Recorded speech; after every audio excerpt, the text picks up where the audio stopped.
야담상회를 찾아주신 선비님들 감사드려옵니다. 야담상회, 오늘의 이야기 시작합니다.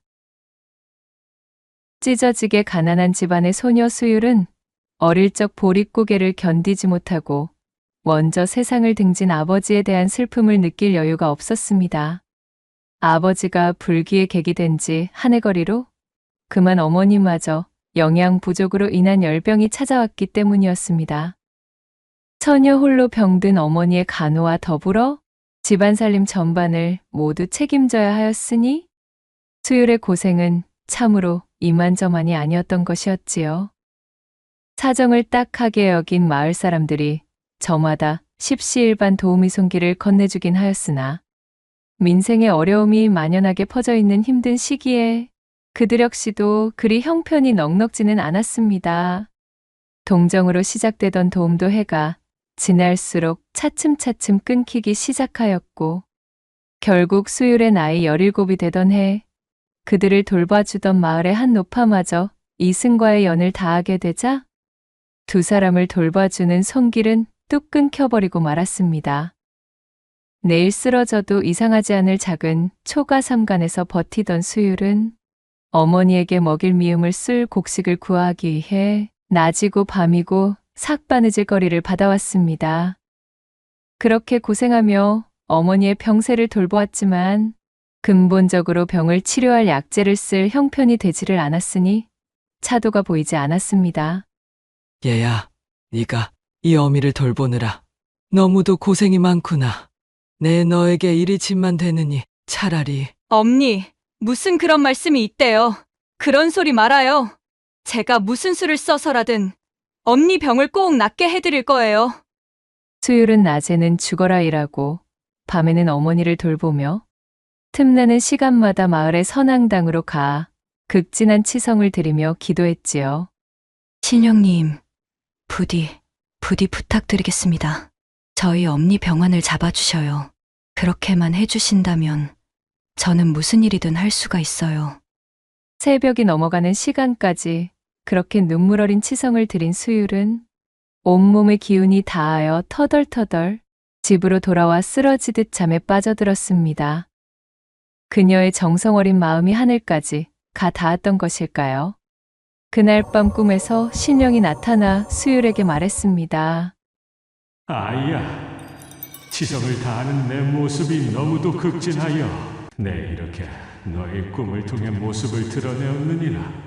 진정 이 어미의 병을 낫게 하기 위해서라면 무엇이든 할 마음이 있느냐? 신령을 마주한 수율은 놀랄 틈도 없이 즉답했습니다. 물론입니다, 신령님. 무엇이든 상관없어요. 방법만 있다면 부디 가르쳐 주셔요. 그러자 신령은 치렁치렁한 긴 수염을 쓰다듬고는 잠시 생각에 잠기는 것이었어요. 이윽고 신령이 침통한 표정으로 입을 열었습니다. 마을을 벗어나 40리를 넘어가면 해주골이라는 작은 바닷마을이 나올 게다. 그곳에서 무면도라는 버려진 섬을 가는 배를 구할 수 있다면 섬에서 내 어미에게 필요한 신병초를 구할 수가 있을 것이야. 신병초는 유일하게 그곳에서만 발견할 수 있는 약초이니 그것만이 방법이겠구나. 잎사귀가 피처럼 붉은 약초를 찾으면 되느니라. 신병초라는 약초에 대해 설명해준 신령은 거짓말처럼 연기 속으로 사라져버렸고 수율은 잠꼬대와 함께 비명을 지르며 꿈에서 깨어났습니다. 해주골과 무면도, 그리고 신병초란 말이지. 수율은 꿈속에서 신령이 일러준 단어들을 되뇌이며 그렇게 결의를 다졌어요. 이웃에게 자신이 돌아올 때까지 어머니를 돌봐달라 신신당부하고 조금의 푼돈을 건넨 수율은 그 길로 진보다리를 꾸리고는 신령이 말한 해주골을 향해 길을 떠났습니다.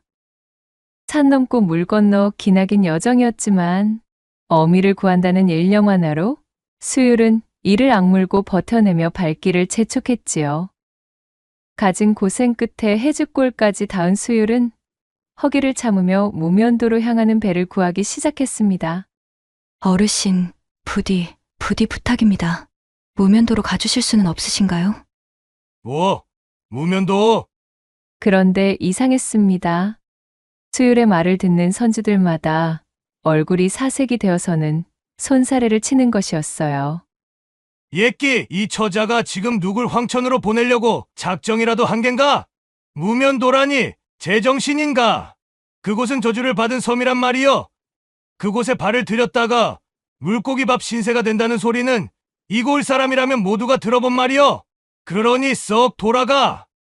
제발, 제발 부탁드려요. 수율이 모랫바닥 위에서 무릎을 꿇으며 통사정을 해보았으나 그 누구도 그녀의 말을 들어주는 사람이 없었습니다. 어찌된 일인지 다들 무면도에 묻자만 나와도 치를 떨었어요. 그렇게 하루 종일 아무것도 먹지 못한 채로 무면도를 향하는 배를 구하던 수율은 배를 구하지 못했다는 불안함과 더불어 쌓여있던 피로가 한꺼번에 엄습해왔고 기진맥진하여 그만 정신을 잃은 채 까무러치고 말았습니다. 수율이 정신을 차리자 어느 허름한 초가의 지붕이 눈에 들어왔습니다. 시각은 이미 어둠이 천하를 잡아먹은 삼경에 가까운 때였지요. 정신이 드셨소? 행색을 보아하니 멀리서부터 오신 분 같으신데 어찌 그리 무모하단 말이오? 곡기를 끄는지 꽤나 되어 보입니다 그려. 비틀거리며 자리에서 일어나니 낯선 사내의 목소리가 들렸습니다. 여기는 안심하시오. 이곳은 내 집이오. 나는 어부 노릇을 하며 이 고을에 살고 있는 망건이라 하오. 처자는 이름이 어찌 되시오? 아, 저는 수율이라고 합니다. 헌데 제가 어찌 이곳에 있는 것인가요? 기억나지 않으시오? 부둣가에서 혼절하여 쓰러지셨잖소. 부둣가에서 무면도로 향하는 배를 구한다며 동네방네 떠들어대는 광증 걸린 처자가 있다는 소리에 가보니 바로 처자를 두고 하는 소리였지 뭡니까? 이 고을에서 광증은 전염이 된다는 풍문이 있기에 아무도 혼절한 처자를 도와주려 하지 않았시다. 그리하여 내 우리 집으로 데려온 것이오. 감사합니다. 참으로 감사드립니다. 자, 인사는 나중으로 미루시고 일단 여기 요기 좀 하시오.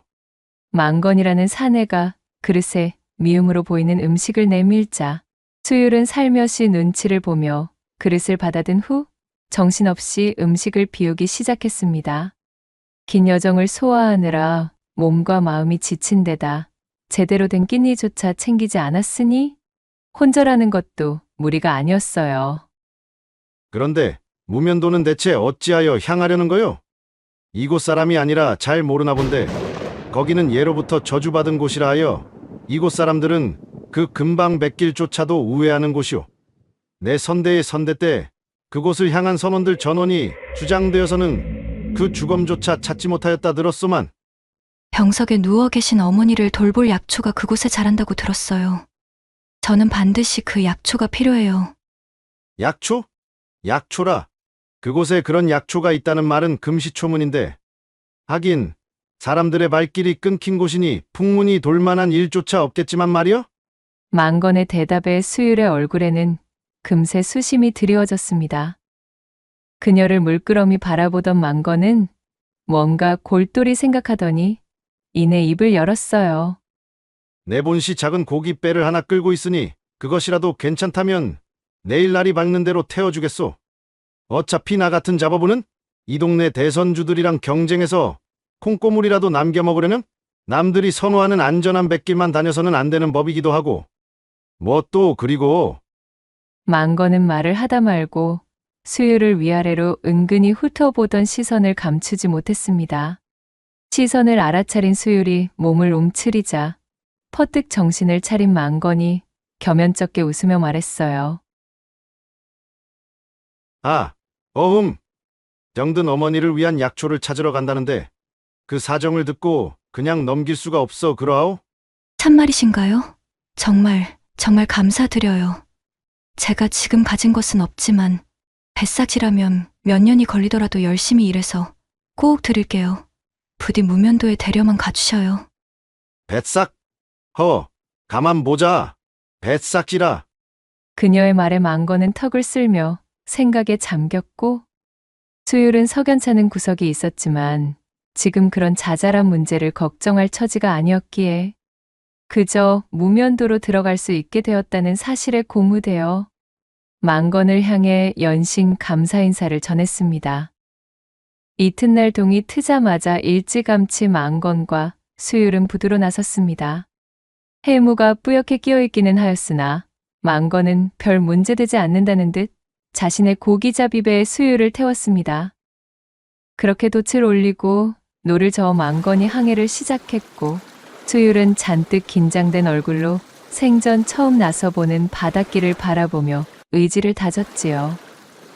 망건과 수율은 주거니 받거니 하며 자잘한 이야기를 나누었고 그렇게 한참을 노를 젓다 보니 어느새 저 멀찍이에서 푸른 섬 하나가 눈에 들어오는 것이었습니다. 아, 혹시 저곳인가요? 수율이 손으로 섬을 가리키며 아이처럼 들떠 물었으나 어쩐 일인지 망건은 섬이 나타난 것에 매우 놀라는 눈치였습니다. 이럴 수가. 저 섬이 어찌 이 항로에? 어찌 그러시나요? 무언가 잘못되기라도.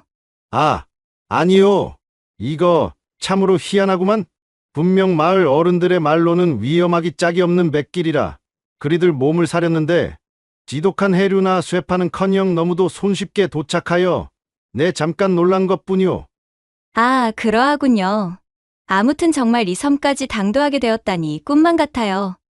기뻐하는 수율과는 달리 뭔가 석연찮은 표정으로 뭉개던 망건은 이내 노를 젓던 팔에 더욱 힘을 주어 섬을 향하여 접선을 시도하였습니다. 무면도의 백사장까지 배가 들어섰음에도 주변은 특별할 것이 전혀 없어 보였습니다. 이곳은 내 생전 처음으로 와보는 곳이오만 그저 보통의 무인도로만 보이는군. 우선 배가 떠내려가지 않도록 고정해 두어야겠소이다. 망건이 고깃배에서 밧줄을 꺼내 배를 정박하기 위한 준비를 하는 동안 수율은 배에서 내려 모든 것이 신기한 듯 주변을 둘러보기 시작했습니다. 잎사귀가 피처럼 붉은 약초를 구하라 하셨지? 수율이 꿈속 신령님이 해준 말을 되뇌이고 있을 때 망건이 배를 정박하다 말고 자신이 들어왔던 바다를 무심코 돌아보았지요. 분명 한참 전 섬으로 들어올 때는 그리도 청명하고 맑기만 하던 바닷길이 어느덧 자욱한 해무가 깔려 결코 섬을 찾을 수 없을 지경으로 펼쳐져 있었습니다. 참으로 요사스러운 곳이로군. 원래는 이곳에 당도할 생각 따위는 전혀 없었지만 아무튼 뜻밖의 육지를 밟은 데다가 당연히 사람 하나 없는 무인도이겠으니 내 입장에서는 오히려 잘 되었지 뭔가. 망건은 고개를 돌려 백사장과 푸른 나무들로 둘러싸여 있는 깎아지른 듯한 봉우리에 정신이 팔린 수율의 뒷모습을 훑었습니다. 그는 마른 침을 꿀꺽 삼키며 그녀에게 다가섰지요. 그럼 어서 약초를. 수율이 두근거리는 가슴을 진정하려 손을 얹은 채 몸을 돌려 망건을 바라보며 외치려는데 그의 낌새가 이상했습니다. 친절하던 그의 얼굴은 온데간데 없었고 흡사 자신을 마치 먹잇감 바라보듯 노리는 짐승의 눈을 하고 있었습니다. 저기 어찌 이러셔요. 수율이 잔뜩 긴장한 채 몸을 움츠리며 뒷걸음질 치자 망건이 키득키득 웃으며 중얼거렸습니다. 참으로 순진도 하시군. 대관절 처음 만난 사내를 어찌 믿고 바닷길에 덥석 동행을 한단 말이오? 게다가 자진하여 무인도로 들어선다니 이거야 완전 날 잡아 잡수하는 꼴 아니냐 이 말씀이지. 애초에 섬까지 들어올 마음이 전혀 아니었기에 그냥 배 위에서 해치울까 싶었지만 어쩐 일인지 해류를 타고 배가 얘까지 당도하였으니 나도 대개 목숨을 구해준 값에다가 얘까지 실어 나른 값을 얹어 받아내셔야 하겠구먼. 말을 마친 망건이 눈을 빛내며 건개처럼 수율에게 달려들었습니다. 너무 놀란 수율이 찢어지는 듯한 비명을 지르며 도망쳤으나 무면도는 알려진 대로 무인도였기에 수율의 비명은 그저 허공의 맴돌 뿐이었습니다. 망건은 수율의 머리채를 잡아 백사장에 쓰러뜨렸고 그 위로 올라타며 그녀의 옷구름을 거칠게 잡아채 뜯어내려 하였지요. 아니 됩니다. 이러지 마셔요. 수율이 완강히 저항하자 망건은 손을 들어 그녀의 뺨을 내리쳤습니다. 그 순간 쓰러져 있던 수율은 자신의 손에 큼지막한 조개 껍데기가 잡히는 것이 느껴졌고 그것을 즉시 휘둘러 망건의 얼굴을 공격하였지요. 조개 껍데기에 얼굴을 가격당한 망건은 얼굴을 부여잡으며 비명을 질렀습니다. 통증을 느낀 그가 뒤로 발라당 자빠져 버렸고 수율은 그때를 놓치지 않고 옷을 여밀 새도 없이 일어나 백사장 반대편의 숲을 쪽으로 내달렸지요. 이런 밀어먹을 년! 거기 서지 못해! 수율이 벼락 같은 고함을 질렀지만 조개 껍데기에 한쪽 눈을 다친 탓에 앞이 제대로 보이지 않았습니다. 젠장! 그는 손으로 한쪽 얼굴을 감싸진 채 비틀거렸으나 수율은 이미 그의 시야에서 사라져 섬 안쪽의 숲으로 들어가 버린 지 오래였지요. 그래! 어디 혼자 이 황량한 무인도에서 잘 살아남아 보시지! 각! 페이! 계획이 수포로 돌아가고 부상까지 당하자 머리끝까지 화가 뻗친 망건은 수율이 사라진 숲을 향해 고래고래 소리를 지르고는 자신이 타고 온 배를 정비해 파도 위에 띄웠습니다. 그는 수율에게 안갚음을 하고자 무면도에 버려둔 채 혼자 돌아갈 심산이었지요. 이윽고 망건이 올라탄 고깃배는 파도를 타며 점점 더 섬과 멀어지기 시작했고 한참이 지나자 그의 배는 안개 저 너머 속으로 사라져 흔적조차 보이지 않게 되었습니다. 절벽 봉우리에 연결되어 있는 숲으로 도망쳐 그 속에 숨어 망건을 지켜보던 수율은 그제야 안심하며 놀란 가슴을 쓸어내렸습니다. 곧이어 이 무인도에 혼자 남게 되었음과 절망적인 현실에 눈을 뜨자 그녀의 눈에서는 쉴 새 없이 눈물이 쏟아져 나왔지요.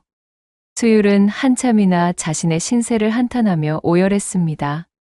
그렇게 목이 쉴 정도로 목 놓아 울음을 터뜨린 그녀는 고개를 들어 눈물을 훔쳤지요. 여기서 이렇게 포기하면 홀로 남아 자신의 생환을 기다리고 있을 어머니가 걱정이었습니다. 그래, 내가 지금 이렇게 포기하고 있을 여유가 없구나. 돌아가는 방법일랑 일단은 제쳐두고 어차피 무면도에 발을 들인 이상 신령님께서 말씀하신 신병초부터 열심히 찾아보자. 수율은 엉망이 되어버린 자신의 옷매무새를 고친 다음 자리에서 일어나 결심을 다졌습니다. 빨갛게 상기된 눈에서는 다시금 의지가 불타올랐어요. 한편 고깃배를 타고 바다로 나온 망건은 자욱한 해무의 한 치 앞도 보이지가 않았습니다.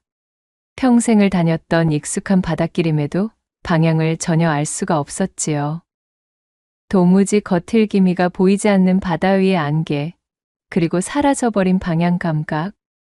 망건은 얼굴에 상처를 어루만지며 욕지기를 뱉고는 투덜거렸습니다. 허! 나 원참 밀어먹을! 대체 이게 어찌된 일이야? 그는 그제야 덜컥 겁이 났습니다. 아무리 방향을 파악하려 애를 쓰고 고개를 들어 하늘에 수놓인 별의 위치를 계산하여 바닷길을 알아보려 했지만 자욱한 해무는 마치 살아있는 것처럼 망건과 그의 배를 감싸며 더욱 짙어지고 있었습니다. 망건은 결국 제 고을 어른들이 입버릇처럼 이야기하던 저주에 사로잡힌 듯 그렇게 영원히 해무 속의 바다 위를 표류할 뿐이었어요. 한참의 시간이 흐른 뒤에도 그와 그의 배가 제 고을의 부둣가로 도착하는 일은 일어나지 않았습니다. 해가 저물 때까지 한참 동안이나 섬 이곳저곳을 쏘다니며 신병초를 찾아다녔던 수율. 허나 신병초는 귀한 약초답게 좀처럼 그녀의 눈에 띄지 않았습니다. 이제 곧 해가 질 터인데 큰일이네. 어두워지면 아무것도 보이지 않을 텐데. 배에서는 꼬르륵 소리가 들려왔고 한참이나 섬을 헤매느라 갈증이 깊어 그녀의 몸은 상당히 지친 상태였습니다. 긴장한 몸으로 이곳저곳을 헤집고 다닌 수율의 몸은 만신창이었지요. 당장 포기하고 싶었던 참이지만 그녀는 어떻게든 제 어머니의 얼굴을 떠올리며 이를 악물고 버텨냈습니다.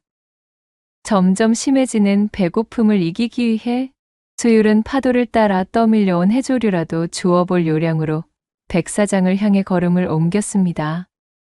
그때 어디선가 모래를 허공에 흩뿌리는 듯한 묘한 소음이 들려왔지요. 설마 그자가 돌아온 건? 수율이 놀라 주변을 경계하며 둘러보았으나 그 어디에도 망건이나 그의 배 같은 것은 보이지 않았습니다. 수율이 귀를 쫑긋 세워 소리가 나는 곳으로 천천히 걸어가자 아! 세상에나! 백사장 한쪽에 자리 잡은 커다란 바위 뒤편에서 폐그물에 온몸이 엉켜 옴짝달싹 하지 못한 채 버둥대는 커다란 거북이 한 마리를 발견하였지 뭐겠어요. 어머, 세상에나 가엾게도 그물에 몸이 끼어 일이 되었구나. 수율이 거북에게 다가가자 거북은 눈물이 그렁그렁한 눈으로 수율을 올려다보고 있었습니다. 수율은 주변을 둘러보다 쇠파에 휩쓸려 날카롭게 쪼개진 조개 껍데기를 하나 주워들고는 거북의 몸을 휘감고 있는 폐그물의 매듭들을 조심스럽게 잘라내기 시작했지요. 수율의 가녀린 손으로 튼튼한 그물이 제대로 잘리리 만무하였으나 거북을 가엾게 여긴 그녀는 포기하지 않았습니다. 해가 완전히 저 어둠이 내려앉고서야 그녀는 겨우 그물을 걷어내 거북을 꺼낼 수가 있었지요. 수율의 손은 쓸리고 까져 엉망이 되었으나 그녀는 거북의 등을 어루만지며 말했습니다. 거북아, 정말 다행이야. 나는 비록 이제는 틀려버린 것 같지만 너는 저 드넓은 바다로 나가 너희 남은 수명을 다하며 행복하게 살렴. 수율의 말을 알아듣기라도 하듯 거북은 눈을 꿈뻑거리며 가만히 수율을 바라보고 있었습니다. 이윽고 거북이 천천히 자신의 발을 놀려 바다 쪽으로 향했고 그렇게 수율을 백사장에 남겨둔 채 엉금엉금 물속으로 사라져버렸지요. 거북의 뒷모습을 물끄러미 바라보던 수율은 이내 안도의 한숨과 동시에 이제는 희망이 보이지 않는 것을 받아들였습니다. 꼭 엄니의 병환을 낫게 해드리고 싶었는데 그리 노력을 했는데도 엄니 곁을 지키지도 못하는 꼴이 되어버렸구나. 죄송해요, 엄니. 그렇지만 이젠 지쳤어. 수율은 천천히 감기는 눈꺼풀을 막을 여력조차 남지 않았습니다. 그녀는 기절하듯 백사장의 몸을 뉘어 그렇게 혼절하고 말았습니다. 얼마나 시간이 지났을까요? 털썩거리는 파도 소리가 수율의 귓가를 간지럽혔습니다. 힘겹게 눈을 뜬 수율의 눈앞에 어제의 그 커다란 거북이 열심히 흙을 끼얹으며 마치 수율을 잠에서 깨우려는 듯 분주히 움직이고 있었어요. 설마 네가 나를 깨운 거니? 수율이 기운 없는 목소리로 중얼거리자 거북이 고개를 끄덕이고는 자신의 발로 저 멀리 떨어진 바위 하나를 가리키는 것이었습니다. 수율이 그 방향으로 천천히 고개를 돌렸더니 세상에나 이게 무슨 일인가요? 바위 틈에 마치 피처럼 붉은 잎사귀가 바람의 하늘하늘 흔들리고 있었지요. 아니, 저것은 설마? 수율은 제 몸에 남아있던 기력을 쥐었자 자리에서 일어났고 비척거리며 바위 쪽을 향해 다가갔습니다. 바위 틈에 가까이 다가가자 과연 그것은 누가 알려주지 않더라도 한눈에 신병초로 보일 만큼 특이한 형상을 하고 있는 약초였답니다. 조심스럽게 신병초를 캔에 품에 안은 수율은 뜰 듯이 기뻤습니다. 거북아, 고마워. 네가 이렇게 보은을 해주다니 참으로 신통한 녀석이로구나. 신병초를 발견한 수율이 방방 뛰며 기쁜 마음에 소리를 쳤지만 이내 현실을 자각하고는 추억 기운이 빠지고 말았습니다. 하지만 거북아, 신병초를 이리 손에 넣었음에도 나는 이 섬을 벗어날 수가 없단다. 나는 헤엄을 칠 줄도 모르는 데다 설령 내가 헤엄을 치는 법을 안다 한들 이 드넓은 바다를 건너갈 힘도 남아있지 않은 걸. 글썽이는 눈물을 꾸역꾸역 삼키며 수율이 가냘프게 중얼거렸지요. 그런데 기이한 일은 거기서 그치지 않았습니다. 거북은 몸을 뒤로 돌리며 자신의 앞발을 흔들어대 마치 제 등에 올라타라는 듯 등갑을 들썩이는 것이었어요. 엥? 정말이니? 수율은 자신에게 벌어진 믿을 수 없는 일에 입을 다물지 못하였습니다. 그녀는 속는 셈치고 거북의 등갑 위로 사뿐히 올라탔지요. 그러자 거북은 천천히 몸을 움직여 바다를 향해 들어갔고 이내 부드럽게 헤엄치며 바다 위를 가로지르기 시작했답니다. 바다는 마치 거북에게 천천히 길을 밝히기라도 하는 듯 해물을 거두고 쾌적한 날씨를 선사하는 것이었어요. 수율은 마치 뗏목을 탄 것처럼 편안하게 바다를 건널 수가 있었습니다. 거북의 등을 붙잡고서 한참을 항해한 끝에 그녀는 자신이 무면도를 향해 출발했던 부둣가 근처에 외딴 백사장으로 당도할 수 있었습니다. 거북아, 참으로 너무나 고맙고 감사하단다. 네가 나를 이렇게 도와주어 내가 무사히 돌아올 수가 있었구나. 거북은 그녀의 인사에 연신 고개를 끄덕이고는 입을 벌려 백사장이에 무언가를 뱉어냈어요. 그것은 다름 아닌 영롱한 빛을 뿜는 큼지막한 크기의 진주였습니다. 어머, 이게 뭐니? 이것도 나에게 주는 거니? 수율이 놀라 묻자 거북이 또다시 고개를 끄덕였지요. 거북은 자신을 구해줘 오히려 감사하다는 듯 수율을 빤히 바라보며 우두커니 눈을 깜빡이더니 이내 몸을 돌려 바다로 돌아갔습니다. 수율은 아직도 믿을 수 없다는 듯 입을 다물지 못한 채 바다로 돌아가는 거북이 시야에서 사라질 때까지 멍하니 서서는 그 모습을 지켜보았습니다. 그렇게 거북을 구해준 보은으로 신병초와 귀한 진주를 얻어 고향으로 돌아오게 된 수율. 그녀는 신병초로 정성스레 탕약을 지어 사흘 동안 조금씩 어머니에게 드렸습니다. 나흘째가 되던 날 수율의 어머니는 거짓말처럼 자리에서 일어났지요. 수율과 자초지종을 모두 알게 된 그녀의 어머니는 서로를 얼싸안고 눈물을 터뜨리며 선앙당 쪽을 향해 연신절을 올렸습니다. 신령님, 참으로 감사합니다. 거부가 너무나 감사하구나. 그렇게 병석에서 일어난 어머니는 건강을 되찾았고 갖은 고생을 하며 우여곡절 끝에 자신이 소망하던 것을 이루게 된 수율은 앞으로의 미래를 준비해 보기 위해 곰곰이 생각하다 거북에게 받은 진주를 장터에 내다 팔고 그 돈으로 송아지 한 마리를 사기로 마음먹었습니다. 진주를 판 돈만으로는 당장 밭일에 써먹을 수 있는 훈련된 송아지나 소를 사기엔 부족한 금액이었기에 어쩔 수 없이 훈련이 전혀 되어 있지 않은 데다 그 행실이 천방지축이라 싸게 내어놓은 송아지 한 마리를 겨우 사들일 수 있었습니다. 송아지라고는 하나 지금껏 빠듯하고 쪼들리는 생활로 끼니나 때우며 연명하던 수율의 인생에서 생전 처음으로 가져보는 소이자 재산이었어요. 수율은 감개무량하여 뜰 듯이 기뻤습니다. 이제 나와 함께 우리 집에서 한 식구로 살자꾸나. 앞으로 잘 부탁할게. 수율은 송아지의 등을 차분히 쓰다듬으며 속삭였지요. 어머니도 병석에서 일어났겠다. 이제부터 먹고 살 길은 집 근처 산비탈을 개간하여 밭대기를 늘려가는 것밖에 없었습니다. 소는 감히 꿈도 못 꿀 형편이던 시절에는 엄두도 내지 못할 일이었으나 지금의 수율에게는 막연한 일만은 아니었어요. 이 송아지가 쟁기질을 할 수 있을 때까지 부지런히 정성을 다해 키워 어엿한 소로 길들이는 것이 급선무였습니다. 목표가 생긴 수율은 송아지를 키우는데 온 힘을 쏟았습니다. 추수하고 난 남의 콩밭에 쪼르르 가서 열심히 나다를 줍고 산에 가서 치 뿌리며 맛 뿌리며 눈에 보이는 것은 모조리 캐다가 쇠죽솥에 넣었지요. 제 끼니는 굶어도 송아지 여물을 거르는 법은 없었습니다. 많이 먹고 쑥쑥 자라나렴. 네가 우리 집안의 기둥이자 보배란다. 수율의 정성을 알아차리기라도 한 듯 그렇게 송아지는 얼마 지나지 않아 금세 엉덩짝이 떡하니 벌어지고 그 머리 꼭대기엔 근사한 뿔이 삐죽 올라오는 것이었어요. 제법 소의 태가 날 만큼 성장했으니 이제부턴 본격적으로 길을 들일 참이었습니다. 소를 다뤄본 동네 어른들의 이런저런 조언을 받아 냇가의 모래밭으로 소를 끌고 나갔습니다.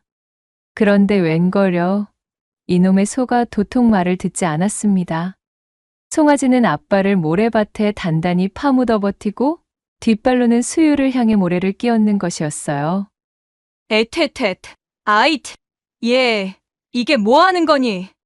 그간 꼬박꼬박 주는 여물만 받아먹으며 제멋대로 뛰어놀던 송아지가 하루아침에 제대로 밭일을 할 턱이 없었습니다. 밭일은커녕 산비탈로 향하는 근처에나 갈 수 있으면 다행인 판국이었지요.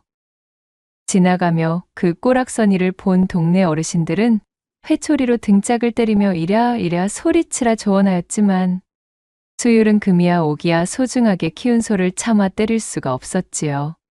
그 모습을 구경하던 어르신들이 답답하다며 혀를 차고 돌아갔습니다. 그렇게 한참 동안 씨름하고 있자니 수율과는 4살 터울의 사내 홍식이 다가왔습니다. 내가 이 녀석의 콧뚜레를 잡아 방향을 잡아줄 터이니 수율이 네가 다시 한번 소를 모는 연습을 해봐. 홍식 오라버니 참으로 고마워요.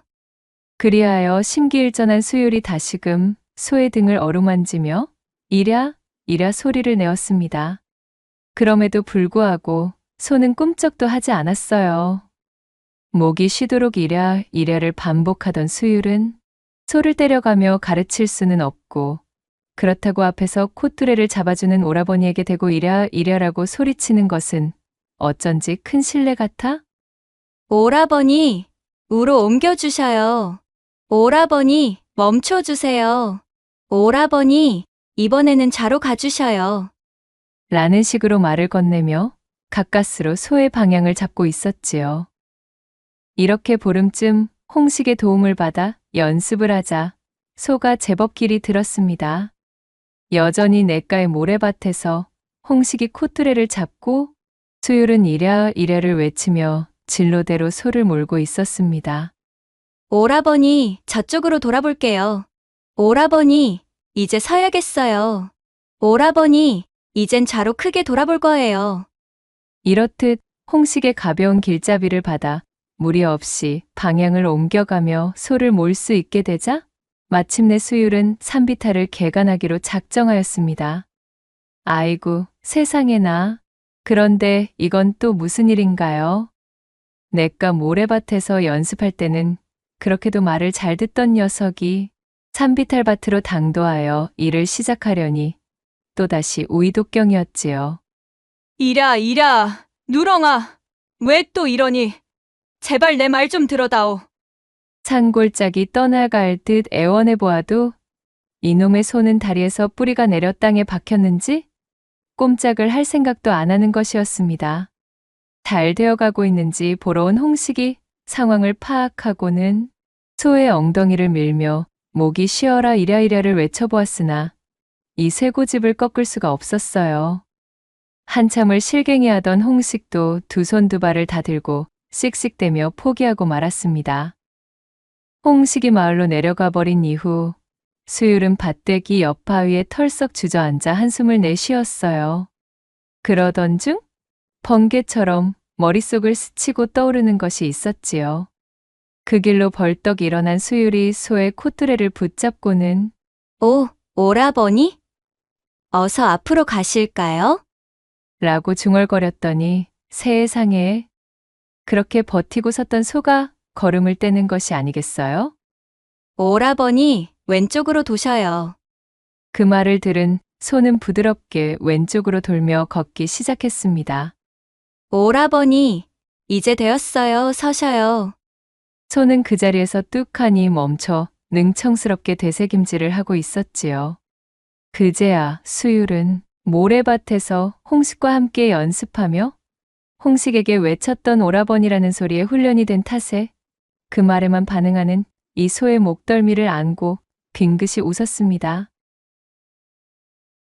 그렇게 시간은 훌쩍 흘렀습니다. 어느 날씨 좋던 봄날이었어요.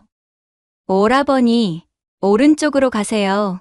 오라버니, 이제 그 자리에 서셔요.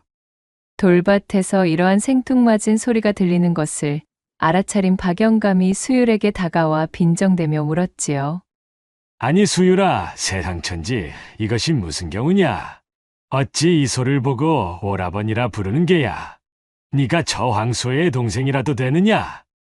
박영감의 놀림에 기분이 확 나빠진 수율의 얼굴이 홍당무가 되었고 보란듯이 오라버니라는 말을 빼고 소를 몰아보았지만 소는 꿈쩍도 하지 않았습니다. 오라버니라 부를 때만 발을 떼는 것이었지요. 어이구 수유라, 오라버니와 오순도순 열심히 일하거라. 껄껄 웃으며 지나간 박영감은 그 길로 동네방네 이 사실을 소문내버렸습니다.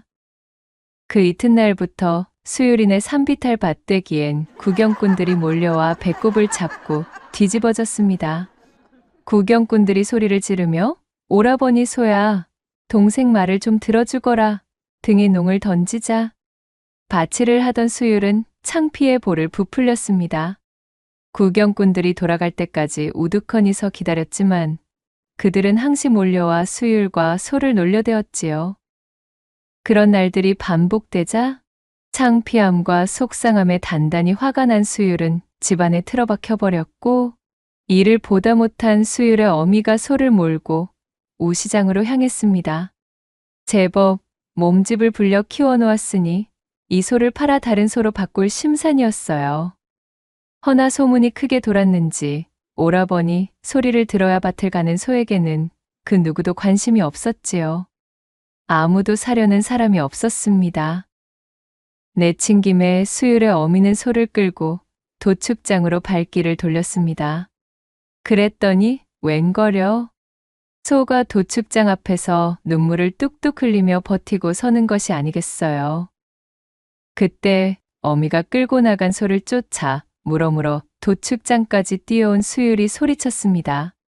아이고 엄니, 아니 돼요. 그리하시면 아니 돼요. 아무리 속을 썩이기로서니 이렇게 듬직하게 키워놓은 식구를 이제와 도축장으로 보내다니요. 수율은 소의 목을 얼싸안고 울면서 집으로 발걸음을 돌렸고 눈물을 뚝뚝 흘리던 소는 언제 그랬냐는 듯 수율의 안내를 따라 뚜벅뚜벅 집을 향해 걷는 것이었습니다. 그렇게 퉁퉁 부은 눈으로 집으로 돌아오던 수율은 이상한 일을 겪게 되었어요. 도축장에서 집으로 향하는 곳에 흐르는 개천에는 외나무 다리가 있는데 그곳에서 마주친 덩치 큰 황소를 보자마자 수율인의 어린 황소가 다짜고짜 들이받아 개천으로 떨어뜨리지 뭔가요 정말. 그리고는 마치 승리를 만끽하기라도 하는 듯 고개를 위아래로 흔들며 콧김을 뿜는 것이었어요. 그 모습을 본 수율과 그녀의 어미는 깜짝 놀라고 말았지요. 그 일이 있고부터 3년이 흘렀습니다. 수율은 개가 나던 돌밭에 매년 콩을 심었고 누렁이, 여물을 쓰던 쇠죽솥에는 콩이 그득하게 들어갔습니다. 3년 사이 수율네 누렁이는 그 덩치가 산만큼 오람해졌지요. 소싸움 대회가 열리는 곳이라면 이골 저골 따지지 않고 돌아다니며 참가해온 누렁이는 이 바닥에서 소문난 장사였습니다. 이때까지의 전적이 무려 14전 14승이었어요. 대회가 열리고 싸움이 시작되면 수율인의 오라버니 황소는 틀림없이 우승을 독식하는 것이었습니다. 이 소싸움장에서는 특이한 외침이 들려오곤 하였는데 그것은 바로 오라버니, 옆구리를 파고 드셔요. 오라버니, 좋아요. 계속 밀어붙이셔요. 오라버니, 지금이에요. 뒤집으셔요. 라며 장외에서 누렁이를 향해 목이 터져라 외치는 수율의 목소리였습니다. 이 소리를 듣는 소싸움 대회장의 관객들 입에서는 폭소가 터져나왔답니다. 그러거나 말았거나 수율은 누렁이를 향해 이마에 땀을 흘려가며 소리를 쳤고 그렇게 누렁이는 또 한 번의 우승을 거머쥐게 되었습니다. 오라버니, 정말 장합니다. 잘하셨어요. 이후로도 수율내 누렁이는 파죽지세를 이어갔습니다. 단호 대회에서는 금송아지를 타왔고 7월 7석 대회에서는 부상으로 송아지 한 마리를 덥석 받아왔어요. 뿐만인가요? 추석 대회에서는 무려 금 10돈이 부상으로 주어졌지요. 수율은 제 오라버니 누렁이와 함께 소싸움 대회를 쓸고 다니며 그야말로 살림살이가 풍족해져 부자가 되었답니다. 이제 고을에서는 그 누구도 함부로 수율과 수율의 소를 보고 비웃거나 놀릴 수 있는 사람은 없었어요. 이후로도 수율은 오라버니 누렁이를 극진히 보살피며 어미와 함께 행복한 나날을 보내었다는 후문이 전해지고 있사옵니다. 낭독해드린 이야기가 선비님들 마음에 드셨다면 구독과 좋아요, 댓글로 야담상회를 응원해 주셔요. 늘 잊지 않고 야담상회를 찾아주시는 선비님들 시청해 주셔서 참으로 감사하옵니다.